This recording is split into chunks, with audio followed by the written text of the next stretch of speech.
Madame, Monsieur, bonsoir. Coup d'État manqué en RDC. Faudra-t-il extrader les auteurs étrangers de ce coup d'État manqué en RDC à Kinshasa? Oui ou non? Nous allons en parler dans cette émission.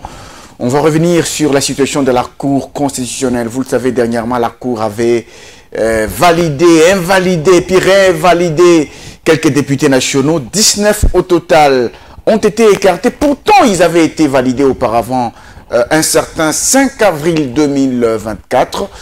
Que devient la Cour constitutionnelle? Quelle est la vraie situation aujourd'hui?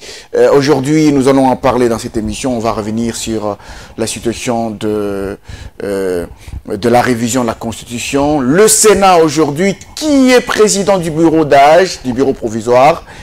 On va en parler aujourd'hui. Notre invité, il n'est plus à présenter. Il s'agit de Maître Jean-Marie Kabengela Ilunga. Bonsoir. Bonsoir, cher Ambroise. Maître Jean-Marie Kabengela Ilunga, vous êtes chercheur au crèche. Vous êtes député national confirmé le 5 avril 2020. Le mandat a été validé par la Cour constitutionnelle et le pouvoir validé par la plénière de l'Assemblée nationale en date du 5 avril 2024. Vous êtes député national, mais il y a eu... qui ne sera plus jamais enlevé. Ça ne va pas changer. Ça ne va pas changer parce que la plénière de l'Assemblée nationale n'a pas pris une décision contraire portant invalidation de mes pouvoirs en tant que député national ainsi que de 18 autres au nombre desquels vous avez l'honorable Sami Badibanga, Thomas Kiomba Talouata, et Nyamugabo Claude ainsi que les autres. Donc, nous n'avons pas été, les pouvoirs n'ont pas été invalidés par la plénière. Maître Jean-Marie Kabengela, pour enlever, quitter cette qualité-là, en droit, il y a la théorie des actes ou de l'acte contraire. Et donc, tant que la plénière de l'Assemblée nationale n'aura pas pris un acte contraire portant invalidation de pouvoir des députés nationaux dans nos chefs, vous le demeurez. Nous demeurons députés nationaux, et si jamais cet acte-là venait à être pris, nous serons considérés comme des députés nationaux honoraires. Ah, ok. Alors, puisque nous avons promis à notre public de parler de cette question, c'est quoi la situation actuelle au niveau de la Cour constitutionnelle? Qu'est-ce qui s'est passé réellement? C'est quoi la situation des 19? Si vous pouvez un peu entrer en détail. Je n'ai pas de détails à donner. Tout ce que je sais, que tout le monde sait, et que les arrêts de la Cour constitutionnelle en matière électorale ne sont susceptibles d'aucun recours. Une fois ces arrêts rendus, leur autorité exécutoire et opposable s'impose à tous les détenteurs de pouvoir public, aux particuliers ainsi qu'aux juges qui ont eux-mêmes rendu l'arrêt. Et s'il y a un arrêt qui vient par la suite, en droit, il existe le principe de l'acte antérieur ou de l'antériorité des actes.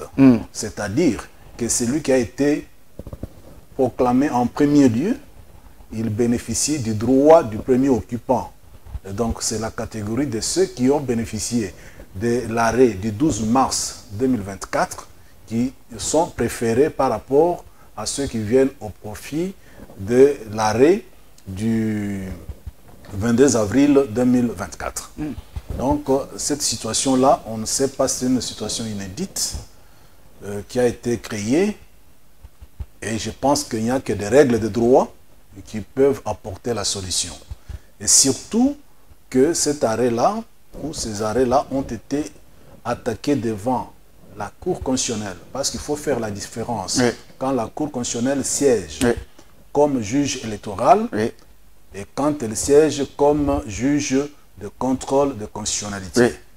Notre Cour constitutionnelle a déjà fait avancer sa jurisprudence en matière de protection des droits humains. On sait que par son arrêt 1800 du 22 juillet de 2022, la Cour constitutionnelle siégeant comme juge de contrôle de constitutionnalité a eu à censurer un arrêt rendu en matière électorale par le Conseil d'État. On sait que cet arrêt-là violait les droits garantis aux particuliers.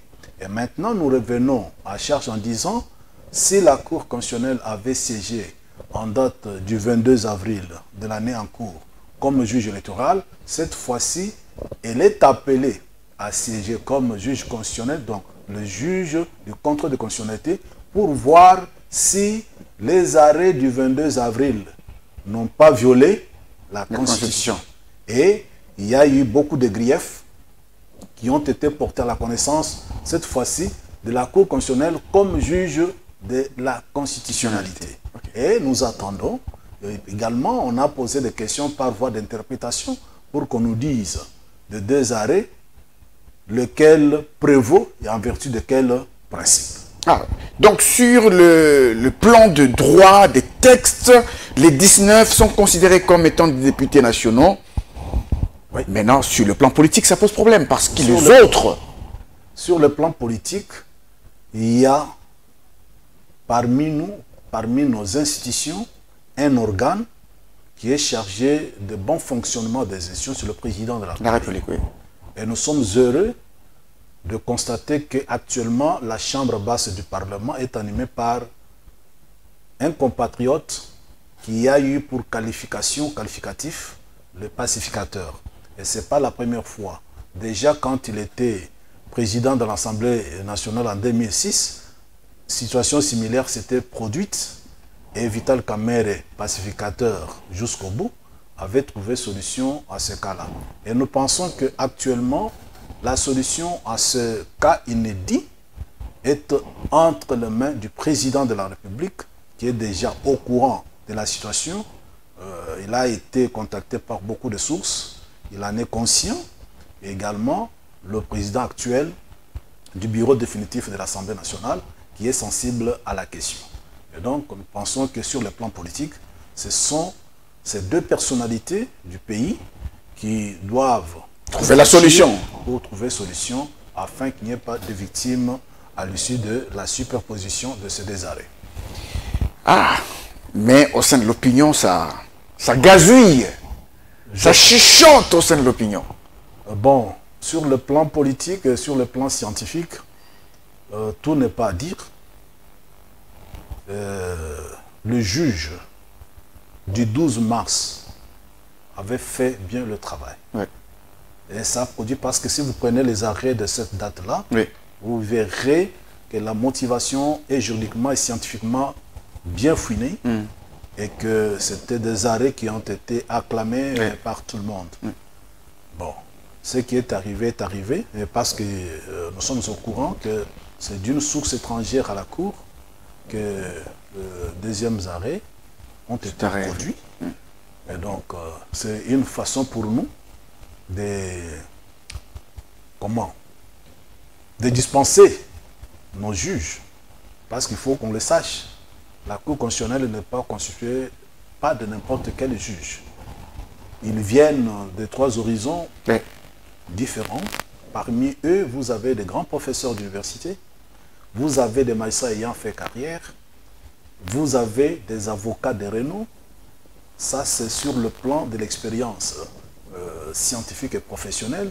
Et sur le plan de la provenance, vous avez d'une part le Parlement qui envoie trois délégués qui viennent du Conseil supérieur de la magistrature et 3 délégués qui viennent de la présidence de la République. Tout compte fait pour comprendre qu'il n'est pas possible de concevoir des erreurs matérielles au niveau de la Cour constitutionnelle. D'abord, en considérant la procédure de production des arrêts. Quelle est la procédure de production des arrêts à la Cour constitutionnelle? Quand l'affaire est là, elle est appelée, entendue, il y a la désignation d'un juge rapporteur qui va faire le projet d'arrêt. Et quand il termine la rédaction du projet d'arrêt, il amène en plénière de tous les juges. La discussion de droit est entamée et après, quand on adopte le projet d'arrêt, on rédige. Quand on rédige, on prononce. Après le prononcer, il y a la phase de collationnement d'arrêt pour éviter les erreurs matérielles. Ce collationnement commence par le plus haut gradé de l'administration de la Cour constitutionnelle qui est le greffier en chef.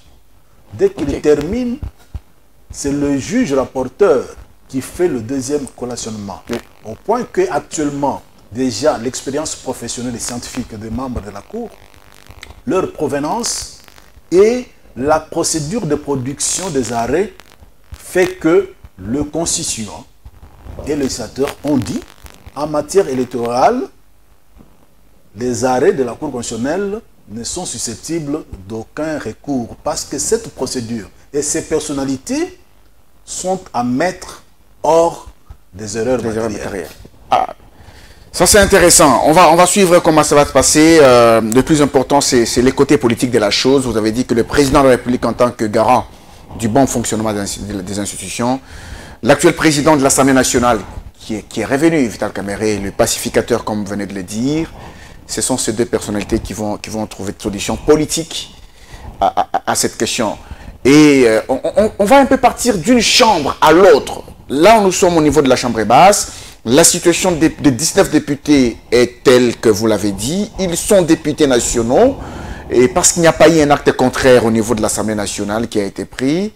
Et alors, dans l'autre chambre, y a-t-il un bureau provisoire au stade actuel ou non, au Sénat? Il y a, à ma connaissance, un bureau provisoirement provisoire. Provisoirement provisoire. On sait que les élections des sénateurs n'avaient pas fini au moment où on avait commencé à enregistrer les sénateurs. Aujourd'hui, il y a élection à l'Équateur. Et je pense, sauf Dieu qui peut me contredire, de cette élection sortira un doyen d'âge qui va diriger le bureau provisoire du Sénat. Et je vous prends, donc avant la fin de la journée ou de la soirée, vous saurez qu'il y aura un plus âgé qui va sortir des élections sénatoriales. Donc si je vous comprends bien, vous avez déjà l'âge de celui qui a été provisoirement président du bureau provisoire du Sénat, et vous avez l'âge de celui qui pourrait être élu sénateur dans l'Équateur. Je vais révéler le secret. Il y a eu un monsieur qui a laissé des signes indélébiles à l'Équateur. Il s'appelle Jonas Mukamba Kadiatanzemba. Jonas Mukamba est candidat sénateur dans l'Équateur. À l'Équateur, on l'a appelé pour dire « Vous n'avons jamais eu de meilleur gouverneur que vous. Venez, nous allons vous faire confiance pour vous élire sénateur. » Et une fois élu, c'est lui qui va diriger le bureau provisoire du Sénat. Ah oui, quand vous citez ce nom-là, effectivement, peut-être notre public va se rendre compte qu'il va être sans débat le plus âgé. Bien sûr. Le plus âgé de 94 ans. 94 ans. Oui. Et il est très fort. Encore très fort. 94 ans, encore très fort. Il pourrait être élu. Vous avez dit qu'il a laissé les traces indélébiles dans l'Équateur. C'est un Kassaïen. C'est un Kassaïen. C'est pour dire qu'il a travaillé et les gens, nos frères de l'Équateur, ont pensé qu'à part lui, ils n'ont pas eu de meilleur gouverneur que lui. Raison pour laquelle c'est eux qui ont exigé, qui ont demandé à ce qu'il soit non pas sénateur de la province du Kasaï oriental, son origine, mais qu'il soit les sénateurs de ce qu'il a eu à gouverner, dont il connaît le problème. Alors, maintenant au stade actuel, parce que vous parlez de l'élection de l'Équateur, qui vient après les autres élections des sénateurs dans d'autres circonscriptions électorales du pays, on pourrait dire que celui qui est là provisoirement n'a pas été installé. Non, il n'y a pas encore validation de mandat des sénateurs. Et donc, il est là provisoirement pour diriger provisoirement le bureau provisoire. C'est pourquoi j'ai dit il y a provisoirement un bureau provisoire. Et bientôt, il y aura définitivement un bureau provisoire. Ah oui, mais pour Jonas Mukamba, on peut partir du bureau provisoire vers un bureau définitif. C'est un icône de la politique du pays. Et surtout qu'il n'a pas d'ambition conflictuelle. Hein. Je pense qu'il mérite la confiance du chef de l'État. Alors, il pourrait être élu sénateur dans l'Équateur. C'est quand même une bonne chose qu'on voit quand même un Kassaïen être élu dans l'Équateur ou bien... Et c'est la volonté du chef de l'État qui veut même propulser l'idée selon laquelle il faut... Des gouverneurs non originaires. C'est déjà dans cet élan-là que s'inscrivent nos compatriotes de l'Équateur ainsi que le sénateur Jonas Mukamba. Ah d'accord, on est en train de suivre cette situation de près. Et on pourrait avoir ce bureau du Sénat. Alors, l'actualité oblige. Maître Jean-Marie Kabengele Ilunga, nous vous avons fait appel sur ce plateau pour que nous puissions un peu analyser le coup d'État manqué. Y a-t-il eu coup d'État ou non?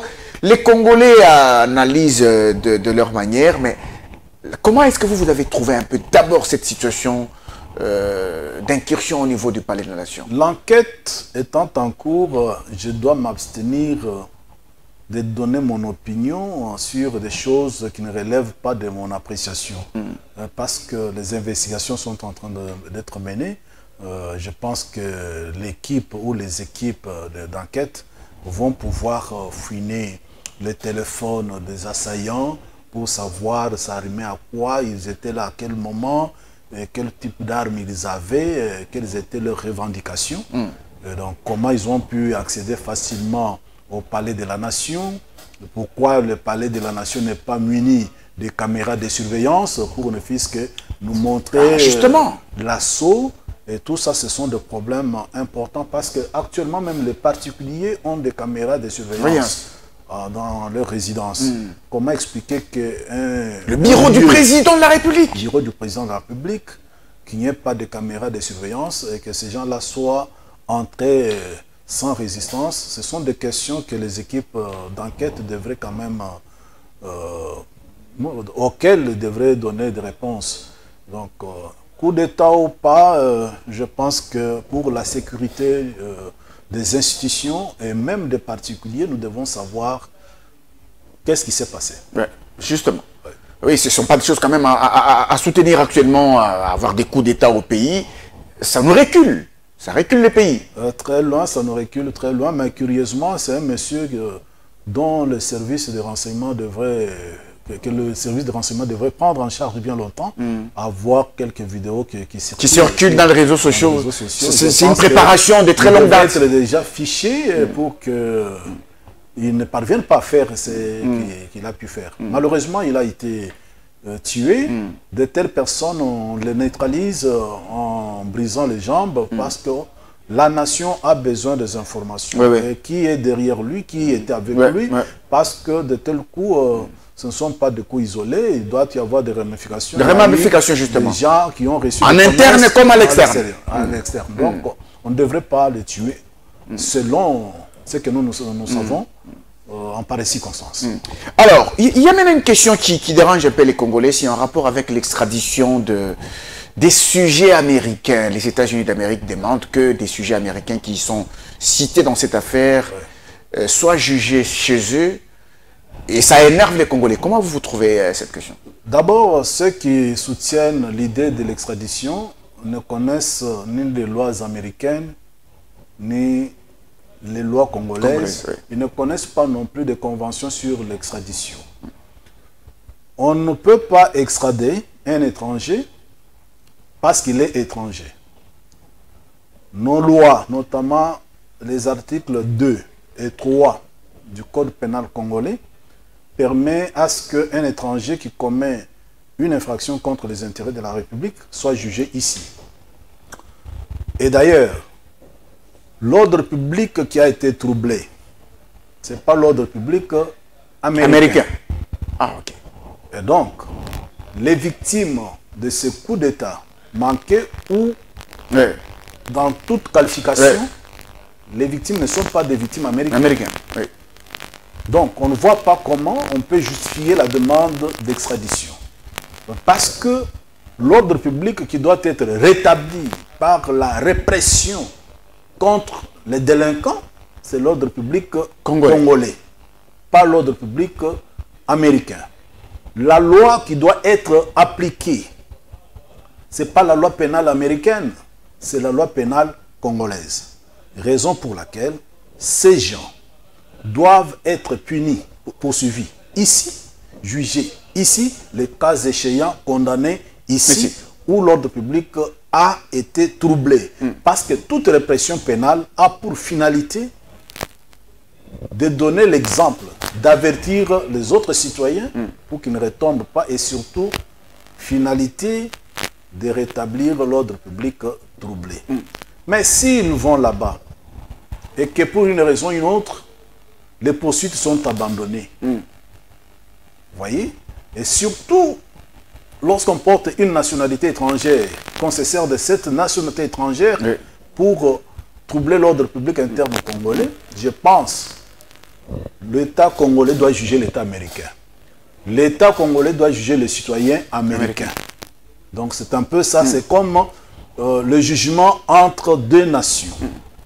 Entre la nation congolaise et la nation américaine, qui dit, monsieur ou madame l'Amérique, pourquoi vous avez pu troubler l'ordre public interne. Donc il n'y a pas sujet à extradition à ma connaissance, sauf si entre-temps, il y a de nouvelles lois qui sont nées sous la pluie. Ah, ok.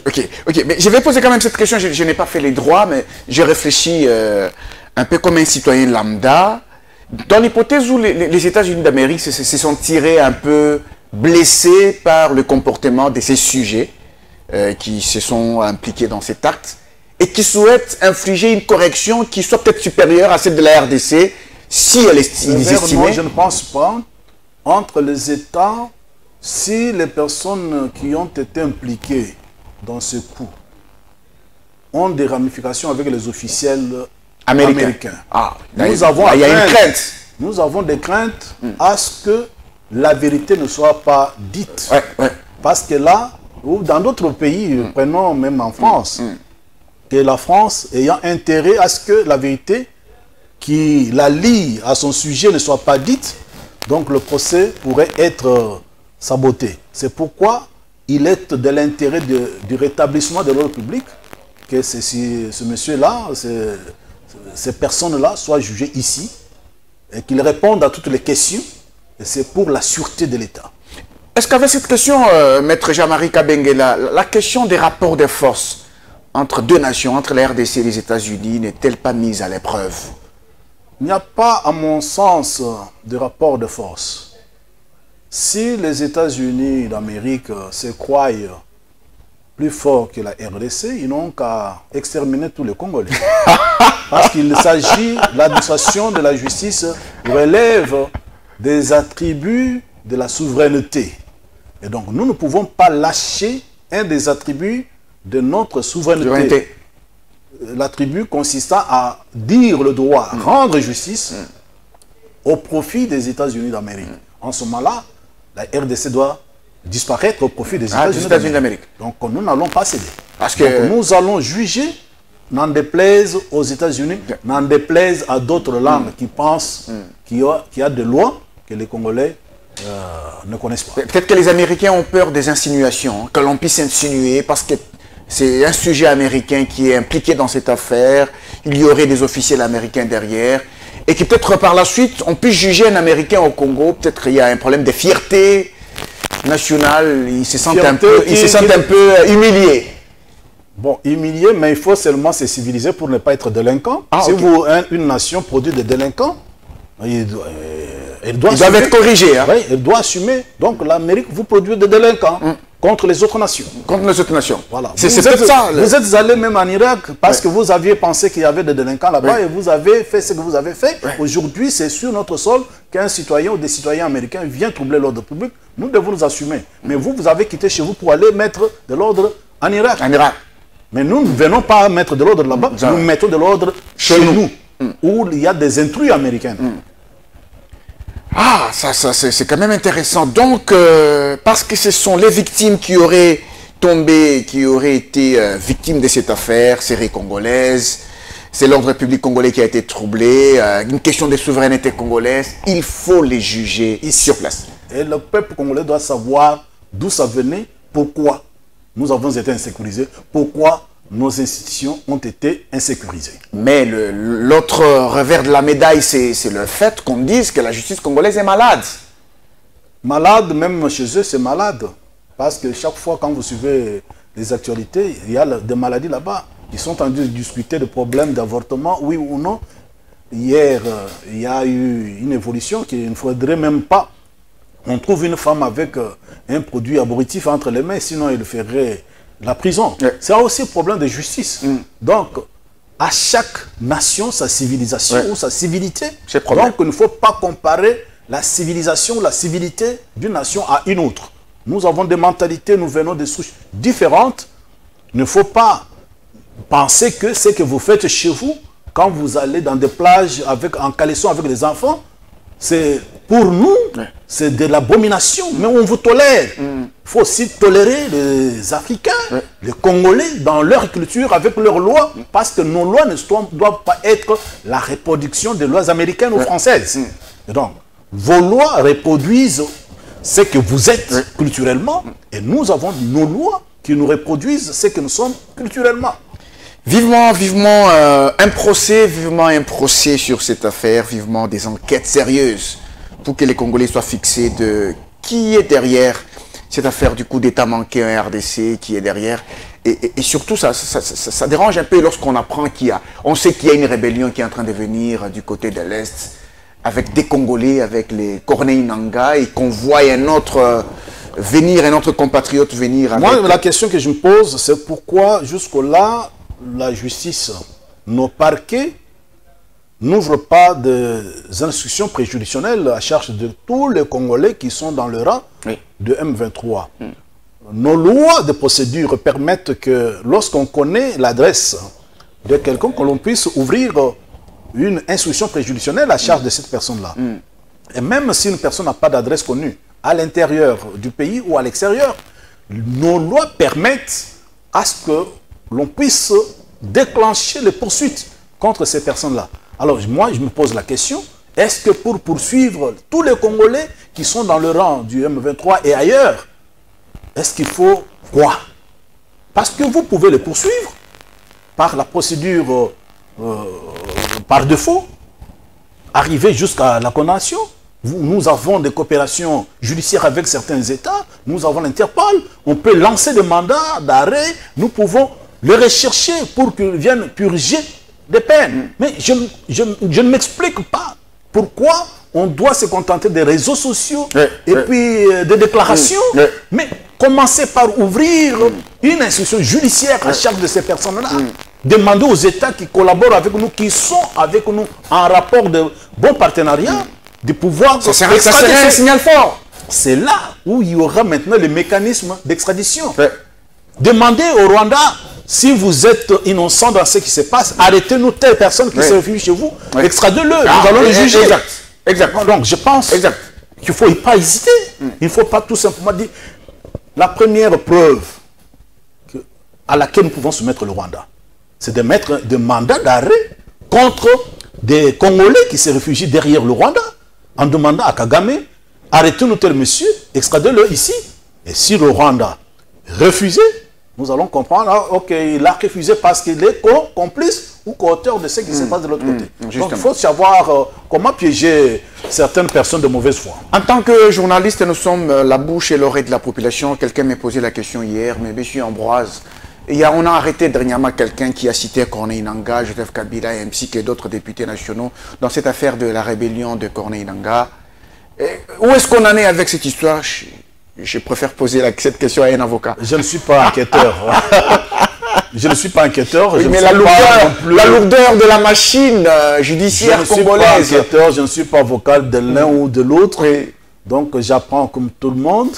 Donc nous attendons voir notre justice vraiment sécuriser notre pays, nos institutions et les animateurs de nos institutions. Alors, on est en train d'attendre un gouvernement qui n'arrive toujours pas à mettre Jean-Marie Kabengele Ilunga. C'est pour quand le gouvernement? Cette question, les Congolais se la posent depuis que le président de la République a prêté serment un certain 20 janvier 2024.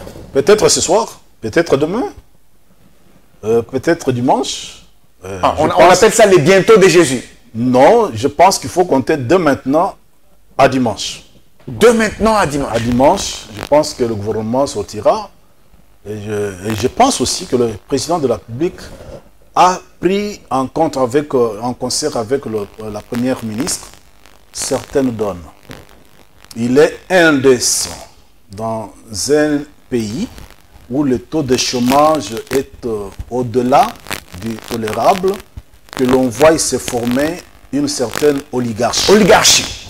Dans notre pays, où tout est concentré dans une même famille. Avec les alliances. Et si j'avais un conseil à donner à la première ministre, au président de la République, c'est de leur demander d'aller au-delà de chefs de partis politiques et de groupements politiques aller au-delà de leurs enfants et de leur alliance. Et le service de renseignement, l'ANR, DENIAP, CNS, devrait aider ces deux autorités à identifier toutes les personnes qui sont directement ou indirectement liées aux détenteurs des partis politiques et groupements politiques. Parce que nous allons créer une société oligarchique qui va in fine créer une sorte de mécontentement populaire. Exact. Et souvent, c'est à l'improviste que la réaction vient. Oui. Que le président de la République puisse, et la première ministre puisse renouveler le membre du gouvernement en faisant recours plus aux technocrates. Comment va-t-on lutter efficacement contre le chômage dès lors que c'est une même famille qui touche comme sénateur, député provincial, député national, gouvernement, entreprise publique, suppléant. C'est quand même, et je pense que le chef de l'État est au courant du mécontentement populaire. Ouais. Peut-être, vous savez, il y a des situations qui ne se disent pas, mais dont la réaction sera spontanée. Il faut éviter.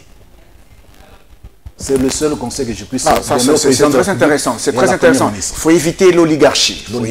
Et ça se parle déjà. Oui. Le terme, nous l'avions appris en sciences politiques. Oui. Mais Et maintenant, c'est la population qui parle de l'oligarchie. Oui. Oui. Et c'est dangereux. C'est dangereux. Le On peut président parler qu'il y a un groupe d'individus qui s'est accaparé de tout le pouvoir, de toutes les richesses, et la majorité de la population. On devrait donner quand même la chance à tout le monde. Voilà. Tout le monde de pouvoir se jouir, se retrouver, ainsi de suite. Le président Ferré, c'est qu'il a fait avec, avant même l'élection du bureau définitif. Pourquoi ne pas penser que vous êtes élu, député, en tout cas, vous ne pouvez plus l'être sénateur ni député provincial.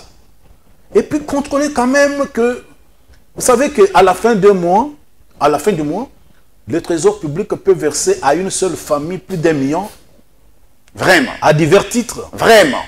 À divers titres. À une seule famille. À une seule Papa, maman, enfant, sénateur, député provincial, député national, gouverneur, membre du gouvernement, mandataire public. Hein?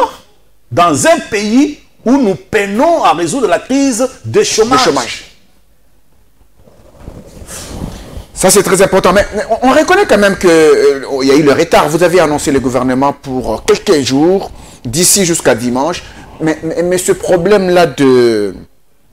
Le Premier ministre qui est issu de la majorité parlementaire, la composition du gouvernement avec tout ce qui est au niveau de la Constitution, ça appelle de plus en plus une réflexion de la révision ou du changement de la Constitution, et ça nous amène à une autre polémique qui est dans l'opinion. Maître Jean-Marie Kabengela, faut-il changer la Constitution ou faut-il la réviser? Bon, changer, nous pensons que ce qui est bien, c'est d'abord réviser la Constitution, pas changer de Constitution. On sait que en 2011, notre compatriote Joseph Kabila nous avait surpris en amenant une révision qui avait même touché aux dispositions verrouillées de la Constitution. Mais avec l'évolution, si vous lisez bien la Constitution que nous avons, il y a des restes, des résidus du temps de la guerre. Oui. Il faut élaguer ça de notre Constitution. Il faut repenser notre système politique. Il faut repenser notre système judiciaire. Est-ce que nous devons nous contenter tout simplement de dire que la justice est indépendante, le pouvoir judiciaire est indépendant, tout ça, mais quels sont aujourd'hui les animateurs du pouvoir judiciaire? Nous parlons du problème de chômage. Comment on entend résoudre le problème de chômage? Nous avions pensé apporter une loi pour lutter contre le chômage. Si l'État congolais pouvait se donner l'obligation, n'est-ce pas, de payer le chômeur, je pense que ça devrait faire réfléchir les dirigeants en disant, mais il faut leur chercher du travail pour qu'on ne perde pas. Ambroise et chers compatriotes, il y a actuellement nous avons parlé de la levée du moratoire sur la peine de mort. Je vous avais expliqué que ça ne valait pas la peine. Mais il y a également un moratoire sur la double nationalité. Nous sommes de ceux qui pensent que la double nationalité est profitable à la nation. On sait que quand vous avez double nationalité, vous travaillez ailleurs, on vous paye, il y a une quantité qui rentre dans le pays. Jusqu'à quand va-t-on garder l'hypocrisie par rapport à la double nationalité? Parce que la plupart d'entre nous ont double nationalité. À l'exclusivité de la nationalité congolaise. Ils exhibent telle nationalité au moment où ils ont trouvé qu'il y a tel profit. Ils sont congolais lorsqu'ils trouvent qu'il y a des profits au Congo. Alors, jusqu'à quand va-t-on garder cette hypocrisie? Il y a encore beaucoup. Nous devons ramener le pouvoir judiciaire, le parquet plutôt, dans le pouvoir judiciaire. Parce qu'avec la révision de 2011, on avait détaché le parquet du pouvoir judiciaire. On doit remettre. Nous devons verrouiller l'article 220, comme c'est le cas de la Constitution du Niger. Qui dit il n'est pas verrouillé? Non, il n'est pas verrouillé. Et les dispositions verrouillent non verrouillées. Ok. Elle-même n'est pas verrouillée. Non. Mais la Constitution du Niger, la disposition verrou est elle-même verrouillée. Donc nous devons d'abord mettre des toilettes. Mais c'est celle qui va verrouiller, cette position qui va verrouiller... Non, on va dire dans l'article 120, dans l'article 220, on va dire que cette disposition ne pourra faire l'objet d'aucune révision. Donc on va, après avoir verrouillé, et puis on verrouille la disposition verrouille. Alors il y a beaucoup d'autres matières qui sont là. Problème des langues officielles. Nous devons ériger selon les zones linguistiques autant des zones linguistiques, autant des langues officielles. Chiluba, Lingala, ainsi de suite. Selon que vous retrouvez dans l'espace Chiluba, Lingala, ainsi de suite. Voilà, ainsi de suite. Mais ça fait beaucoup de choses, maître Jean-Marie Kabengela Ilunga. Ça fait beaucoup de matières. Et faut-il une simple révision ou un changement total? Non, nous sommes pour la révision de la Constitution. Et je pense que quand arrivera le moment, cette révision ne doit pas nécessairement venir du Parlement, de l'Assemblée nationale ou du Sénat. Ça ne peut pas venir seulement du président de la République, ça peut venir de l'initiative citoyenne, par voie de pétition. Si les citoyens réunissent le nombre de signatures requises, adressent une pétition aux institutions en disant nous voulons qu'on puisse nous réviser telle disposition, telle autre de la Constitution. La Constitution permet que les décideurs puissent réagir à cette pétition et que personne ne pourrait faire l'objet de poursuites pour avoir pris l'initiative d'une pétition individuelle ou collective. Il peut se faire même. Moi, personnellement, je vais écrire une pétition individuelle en demandant aux deux chambres du Parlement de procéder à la révision de la Constitution. Ça s'appelle pétition individuelle. Et les deux chambres du Parlement sont tenues de me répondre selon les arguments que je vais avancer. Mais le problème, c'est que lorsqu'on parle de la révision de la Constitution, ce qui énerve les Congolais, c'est qu'on va directement à la tête du président de la République. On dit non, il veut se représenter encore. Et ça pose problème. Le président de la République, s'il veut se représenter, il a beaucoup de moyens pour le faire. Ça peut passer par la pétition collective. Pensez que 3 millions, 5 millions de Congolais signent une pétition demandant au président, dans l'état actuel de la Constitution, nous voulons vous garder au pouvoir. La révision n'est pas constituée, n'est pas modifiée. Mais, pétition collective, on dit telle disposition qui limite le mandat là, nous les pétitionnaires, on ne la veut pas, maintenez votre candidature. Par voie des pétitions. Bon, le président de la République n'a pas besoin que la Constitution soit révisée. Donc, 5 millions de Congolais signent une pétition demandant au président de la République de se représenter. Il reste, il va se représenter. Et donc, c'est un raisonnement qui ne tient pas. Un raisonnement qui ne tient pas. Il y a tellement d'électricité dans l'air lorsqu'on parle de la révision. Il y a certains... S'il veut demeurer, mais lui et le Premier ministre, c'est eux qui maîtrisent les finances de l'État. Si demain il n'y a pas mobilisation des ressources nécessaires pour organiser le scrutin, à qui serait la faute? La Constitution dit qu'il demeure en fonction jusqu'à l'installation du nouveau président de la République. Donc, il faut quand les gens réfléchissent, qu'ils prennent tous les atouts, toutes les possibilités, toutes les éventualités. Et donc, si on révise, La Constitution, on peut réviser, puis lui-même dire non, non, je suis fatigué. Oui, oui, je pars. Je pars. Et ça va bénéficier à quelqu'un d'autre. Quelqu'un d'autre va en bénéficier. Qui a empêché Joseph Kabila de se représenter? Il pouvait. Il pouvait, mais il est parti. Il est parti. C'est par acquis de conscience. Oui, oui, acquis de conscience, voilà. Exact. Donc il ne faut pas qu'on puisse éviter la révision de la Constitution en pensant au président de la République. Il n'est pas éternel. Mais nous devons faire des choses pour que les générations futures puissent marcher sur des chantiers bien bâtis. Bon, on ne peut pas faire la révision pour un individu quand même. D'accord. Alors, on est en train d'aller vers la fin de cette émission. Maître Jean-Marie Kabengela Ilunga, comment entrevoyez-vous l'avenir politique du pays avec ce nouveau bureau de l'Assemblée nationale, l'opposition? Y aura-t-il vraiment de l'opposition contre le pouvoir ou ce sera un boulevard vide pour la majorité? Il n'y a pas d'opposition. Il revient à la majorité de s'organiser pour bien gouverner le pays. Oui. Et puis, la situation critique à l'Est, il y a moyen de la gérer autrement, mettre à profit nos services de renseignement, mettre à profit notre justice pour traquer ces gens-là. Je pense que dans la mesure du possible, on peut bien gérer cette crise-là.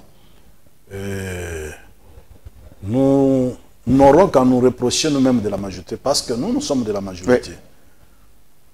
Il faut bien gérer. Il faut diversifier l'attribution de responsabilités. Il ne faut pas qu'on reste dans le cadre des partis politiques et regroupements politiques. La lecture que j'ai faite d'une éventuelle réaction de la population, c'est-à-dire qu'il y aura une délinquance qui va s'accroître. En interne. Qui va s'accroître. Il y aura des classes des nantis et des pauvres qui sont encore beaucoup plus pauvres. Nous avons pris les Koulouna, on les a envoyés à Kanyamaka CC. Mais il y a encore plus de Koulouna ici. Qui produit ça? C'est le système de gouvernance qui produit ses propres criminels. N'est-ce pas? Que j'aille voler, on va me tuer, je vais mourir. Que je n'aille pas voler, je vais mourir de faim. Qu'est-ce que je fais? Je vais risquer d'aller voler. Que j'aille mourir quand même. Mais je peux avoir la chance il faut anticiper, hein? Oui. Je peux échapper. Si j'ai volé, je peux échapper. Mais en restant ici avec cette faim, non seulement moi, ma femme, mais les enfants. C'est pourquoi quelqu'un se décide d'aller carrément voler. Oui, au profit de sa famille. Il peut être tué, mais sa femme et les enfants vont rester. Et donc, il faut repenser le système de répartition des richesses nationales. Ça sent mauvais. Il y a eu un grand écart entre la classe des nantis et la classe des citoyens lambda. Je pense que la première ministre a du pain sur la planche avec ça. Je pense qu'il doit réfléchir le système de gouvernance, le système de répartition des richesses nationales aux populations. Nous avons fini, à moins qu'il y ait un mot de la fin pour ce soir. Juste vous remercier et souhaiter mes sincères félicitations à Vital Kamerhe, le pacificateur jusqu'au bout. Je pense qu'on lui fait confiance, qu'il va bien diriger l'Assemblée nationale. Féliciter également déjà de manière anticipative le sénateur Jonas Mukamba Tanzemba qui va bientôt piloter le bureau provisoire et nous souhaitons qu'il soit également confirmé pour le bureau provisoire du Sénat. Hein. Du Sénat.